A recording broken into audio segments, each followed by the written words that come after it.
ത്വലാഖ് ചൊല്ലിയ ഭാര്യയെ പിന്നീട് തിരിച്ചെടുക്കാൻ പറ്റും? നമുക്ക് നോക്കാം. ത്വലാഖ് 3 വീതമാണ്. 1ഉം 2ഉം ത്വലാഖ് ചൊല്ലിയാൽ ഭാര്യ ഇദ്ദയിലായിരിക്കെ തിരിച്ചെടുക്കാൻ പറ്റും.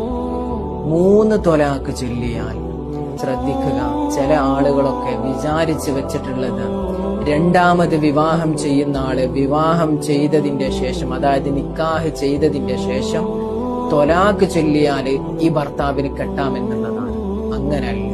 നിക്കാഹ് ചെയ്തതിന്റെ ശേഷം അവര് തമ്മിൽ ശാരീരിക ബന്ധത്തിൽ ഏർപ്പെട്ടതിന്റെ ശേഷം മാത്രം ത്വലാഖ് ചൊല്ലിയാലേ ആദ്യത്തെ ഭർത്താവിന് ഇവളെ വീണ്ടും പുനർവിവാഹം ചെയ്യാൻ പറ്റുള്ളൂ.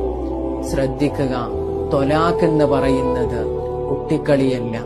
തമാശയിൽ പോലും ഭാര്യയോട് നിന്നെ ഞാൻ ത്വലാഖ് ചൊല്ലി എന്ന് പറയാതിരിക്കുക.